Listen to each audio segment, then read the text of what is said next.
Dear students, आज हम आपको प्राथमिक एक्टिविटीज़ के अंतर्गत लंबरिंग लकड़ी काटना जो व्यवसाय है उसके बारे में हम आपको बताएंगे।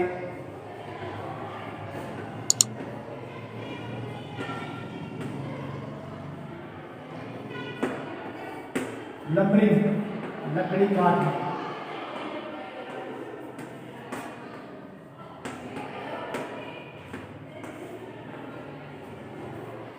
लकड़ी काटना एक प्राचीन व्यवसाय है।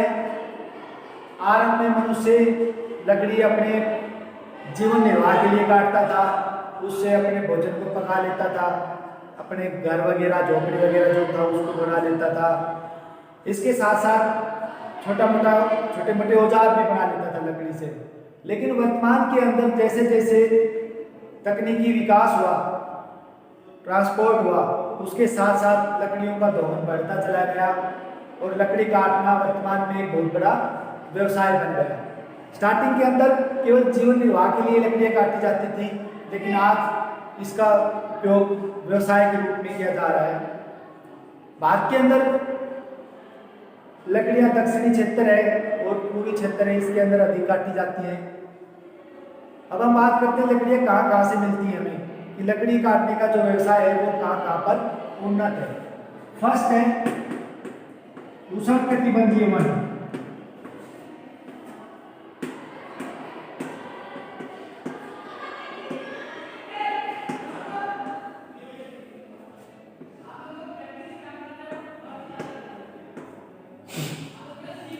उष्णकटिबंधीय वनों के अंदर लकड़ी काटने का जो व्यवसाय है वो पूर्णतः सफल नहीं हो पाया।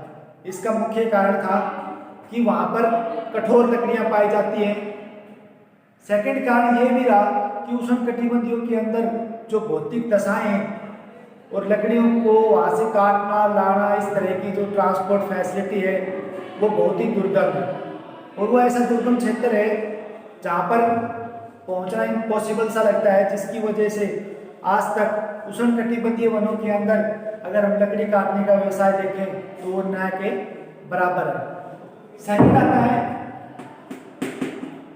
शीतोष्णकटिबंधीय वन।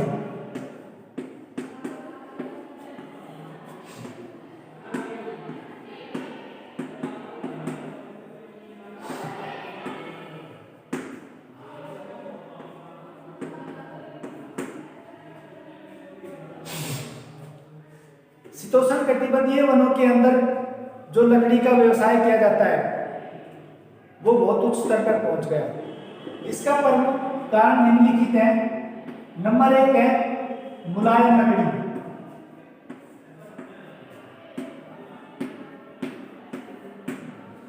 शीतोष्णकटिबंधीय जो क्षेत्र है वहां पर जो वन पाए जाते हैं उसके अंदर मुलायम लकड़ी पाई जाती है, जिसकी वजह से फर्नीचर के अंदर और घरों के निर्माण के अंदर मुलायम लकड़ी की आवश्यकता अधिक होती है, क्योंकि इसको आसानी से काटा जा सकता है। इसीलिए शीतोष्णकटिबंधीय क्षेत्रों के अंदर ये व्यवसाय सफल हुआ। दूसरा है विस्तृत क्षेत्र।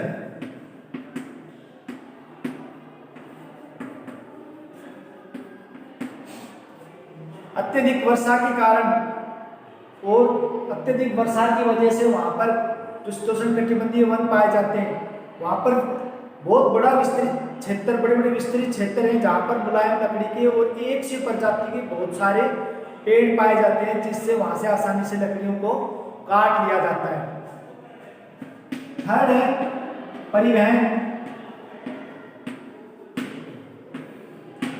परिवहन की बात करें तो उष्णकटिबंधीय क्षेत्रों में जैसे रूस है, रूस के अंदर जब से ट्रांस साइबेरियन रेलवे का विकास हुआ तो वहां के वनों का दोहन तीव्रता से होने लगा है और उष्णकटिबंधीय जितने भी क्षेत्र हैं वहां पर परिवहन की सुविधाएं जैसे सड़क है, रेल परिवहन है, इनका भी विकास काफी हुआ है। कनाडा है, कनाडा के अंदर अगर हम देखते हैं तो जो लंबरजैक है वो वहां पर क्या करते हैं, बड़े बड़े लट्ठों को नदियों में ले आते हैं खींच के, और जो वहाँ की नदियाँ हैं और जो वहाँ का क्षेत्र है वो लगभग बर्फ से ढका हुआ होता है और आसानी से उन लट्ठों को वहाँ से फिसला के और ट्रांसपोर्ट की फैसिलिटी अच्छी मिल जाती है और उनको दक्षिण की तरफ परिवहन कर लिया जाता है। इसीलिए इन क्षेत्रों के अंदर परिवहन की की सुविधाएं अच्छी है, जिसकी वजह से वनों का दोहन बढ़ता जा रहा है।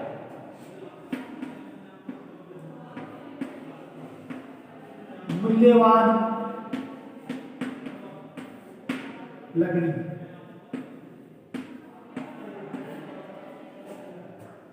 इस वन क्षेत्र के अंदर बहुत ही मूल्यवान लकड़ियां पाई जाती हैं, मुलायम लकड़ियां होती हैं, इनका मूल्य हाई होता है, जिसकी वजह से इनका दोहन लगातार अधिक होता रहा है।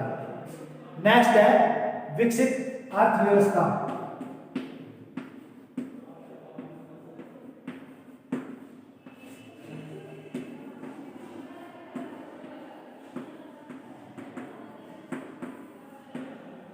उष्णकटिबंधीय जो क्षेत्र है वहां पर जितने भी देश हैं वो लगभग सभी विकसित देश हैं, और विकसित देश के पास अच्छी तकनीकी होने और परिवहन के अच्छे साधन होने की वजह से वहां पर इन उद्योगों का, लकड़ी काटने का जो उद्योग है, जो व्यवसाय है, वो काफी डेवलप हुआ है।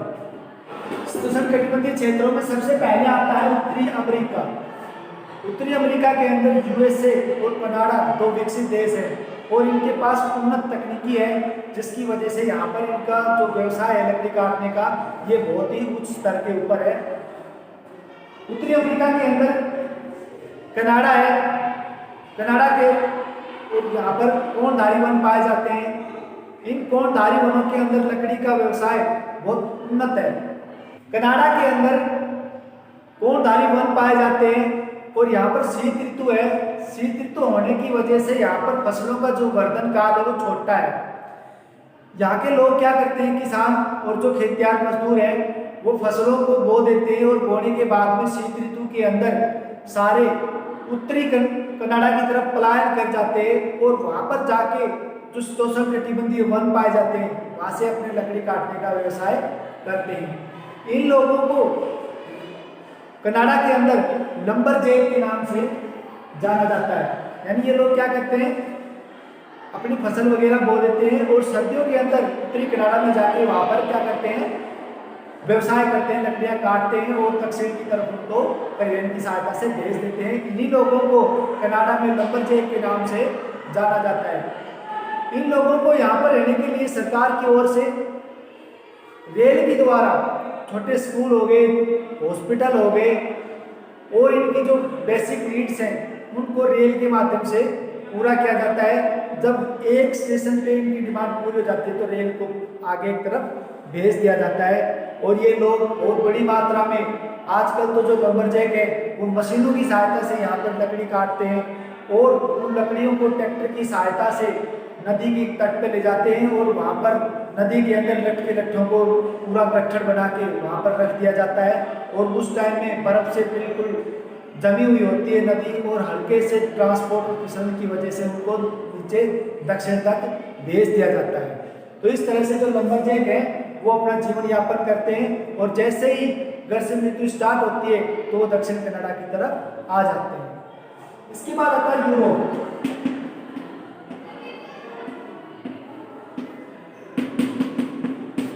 यूरोप के अंदर जो शीतोष्ण वन पाए जाते हैं, नॉर्वे है, स्वीडन है, फिनलैंड है, इस क्षेत्र के अंदर वनों की कटाई बहुत ही ज्यादा हो रही है, और इनका जो व्यवसाय है वो उन्नत स्तर पर है। यहाँ भी न्यू टेक्नोलॉजी का यूज किया जाता है, और जो यूरोप की लकड़ी है, सागौन के जो वृक्ष वगैरह पाए जाते हैं उनकी डिमांड बहुत ही अधिक है। यूरोप के बाद आता है एशिया।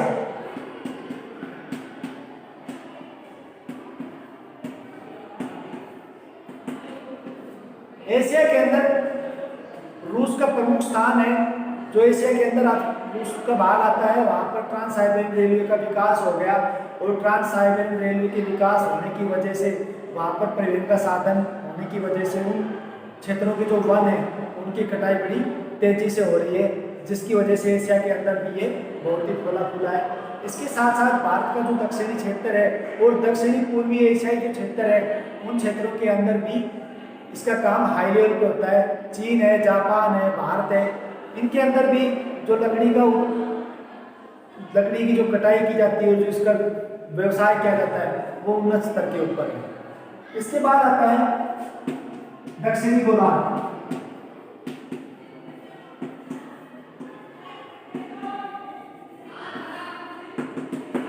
दक्षिणी दक्षिणी गोलार्ध के अंदर शीतोष्णकटिबंधीय वन के जो क्षेत्र हैं वो बहुत ही कम है, फिर भी पूर्वी ऑस्ट्रेलिया के अंदर इसका दोहन किया जाता है। दक्षिण अमेरिका में जो चिली है, वहाँ पर न्यूजीलैंड का जो क्षेत्र है, ये कुछ क्षेत्र हैं जहाँ पर दक्षिणी गोलार्ध के अंदर जहाँ पर शीतोष्णकटिबंधीय वनों का दोहन किया जाता है। तो इस प्रकार से जो लकड़ी काटने का जो लंबरिंग लकड़ी काटने का जो व्यवसाय है वो उन्नत स्तर पर है, और केवल किन क्षेत्रों के अंदर, शीतोष्णकटिबंधीय क्षेत्रों के अंदर ही ये व्यवसाय पूर्णतः विकसित है।